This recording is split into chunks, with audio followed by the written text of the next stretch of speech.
नमस्कार दोस्तों, मैं हूं खुशबू सिंह और बहुत अभिनंदन करती हूं अपने YouTube चैनल ज्योतिष ज्ञान में। कैसे हैं मेरे भाइयों मेरी बहनों? मेरे कमेंट सेक्शन में जय माता दी हर हर महादेव अवश्य लिखें, अपनी खैरियत जरूर बताएं। कोई भी समस्या हो आपको, आप मुझे लिखिए, अपनी जन्म की तारीख लिखिए, मैं बिल्कुल कोशिश करूंगी कि उसका जवाब दूं, आपसे जुड़ सकूं। दोस्तों, आज एक बड़ी गंभीर बात आपसे कहने जा रही हूँ। आज आपको मैं कुछ बताने जा रही हूँ। आज मैं कोई उपाय नहीं बताऊंगी, टोटका नहीं बताऊंगी, आज मैं परिणाम बताऊंगी, आज मैं प्रभाव बताऊंगी जो आपके द्वारा ही किया जाता है।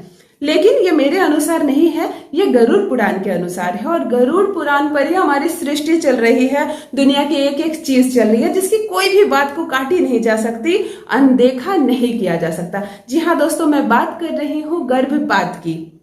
जो महिलाएं गर्भपात करवा लेती है या जिनके परिवार वाले मिलकर गर्भपात करवा देते हैं अपनी बहू की, अपनी बेटियों की, उनके साथ अगले जन्म में क्या होता है और उन लोगों के साथ क्या होता है जिन लोगों ने मिलकर ये करवाया है, आज मैं इस पर बताने जा रही हूँ। और जो मैं बताने जा रही हूँ 100 नहीं 1000% सत्य है। कृपया अनदेखा ना करें और जान ले कि गर्भपात कराने के परिणाम क्या होते हैं।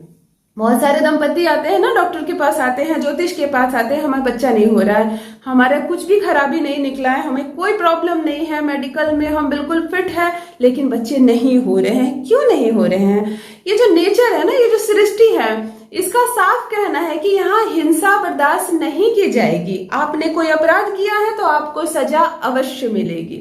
बात करते हैं गर्भपात की। पहली शर्त की यदि महिला जानबूझकर ये गर्भपात करवाती है, उसे ही नहीं चाहिए ये बच्चा, या बाद में वो कुछ एक्सप्लेनेशन दे देते हैं पति पत्नी की, अभी हमें नहीं चाहिए था, बस ये रह गया, अभी हम नहीं चाहिए। इसे मॉडर्न से वर्ड दे देते हैं, इंग्लिश के कुछ शब्द दे देते हैं और कुछ शॉर्टकट में बोल देते हैं, अभी हमने सफाई करवा ली, अभी हमने अबॉर्शन करवा लिया, इस तरह की बातें कह लेते हैं, अभी हमने गोली खा ली है, अभी सब क्लियर हो गया है। इस तरह के कोई भी शब्द नेचर एक्सेप्ट नहीं करता है। आप अपने मन को समझा सकते हैं और आपके आसपास जो आपकी फैमिली मेंबर है आप उसे समझा सकते हैं। हमने अभी अवॉइड कर दिया, हम 1-2 साल के बाद सोचेंगे, रह गया था, हमने खत्म कर दिया। नेचर इस बात को स्वीकार नहीं करता है।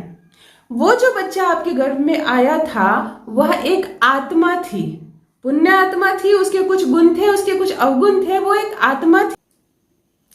यदि महिला अपनी स्वेच्छा से, अपनी इच्छा से गर्भपात करवाती है तो उसे अगले जन्म किसी भी कीमत पर बच्चा नहीं मिलेगा, वो बच्चे के लिए तरसेगी। जो आत्मा, पुण्य आत्मा आपके गर्भ में आई थी, जो ईश्वर ने, जो प्रकृति ने आपको गिफ्ट दिया था, उपहार दिया था, आपने उसकी अवहेलना कर दी और उसके शरीर को आपके शरीर के अंदर बनने का मौका मिला था, लेकिन आपने अपनी इच्छा से, अपनी कुछ सुविधाओं के लिए, अपनी कुछ इच्छाओं के लिए उस शरीर को, जो अभी बन ही रहा था, एक शिशु का रूप ले रहा था, बाद में उसमें आत्मा प्रवेश करती और वो धरती पर आता, आपने उसे बिल्कुल टुकड़े टुकड़े में बांट कर खत्म कर दिया। तो ये एक हिंसा हुई जो बिल्कुल माफी के लायक नहीं है और नेचर, प्रकृति इसे माफ नहीं करती है। अगले जन्म आपको संतान की प्राप्ति किसी भी कीमत पर नहीं होगी। आप तरसेंगे, आप अडॉप्ट करेंगे, दूसरे के बच्चे को पालेंगे, लेकिन आप जन्म नहीं देंगे। ये सृष्टि का नियम है। आप इसके साथ, अगर आपके परिवार वाले भी मिले हुए हैं और आपकी मर्जी के खिलाफ आपका अबॉर्शन करवाया जा रहा है, गर्भपात करवाया जा रहा है, तो आपको सजा कम मिलेगी, फिर भी मिलेगी, क्योंकि शरीर आपका था, आप विरोध कर सकते थे।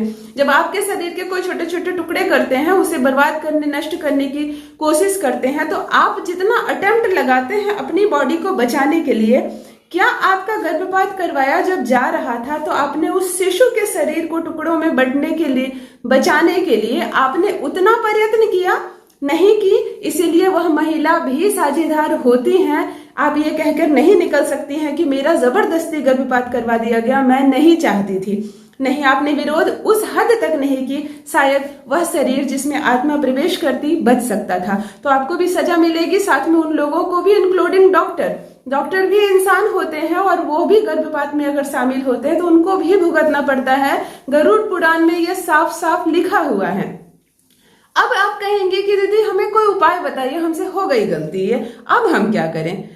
देखिए, ये है गलती करने का पीरियड, ये जन्म, सजा आपको अगले जन्म मिलेगी, इस जन्म सजा नहीं मिलेगी। हो सकता है आपने एक बच्चे का गर्भपात किया, उसके बाद 2 बच्चे को और जन्म दिया, उसे पाला पोसा, अच्छा जीवन दिया, लेकिन ये जो हिंसा की, नेचर आपको इसकी सजा अवश्य देगा। अगले जन्म आपको शिशु के विहीन रहना पड़ेगा।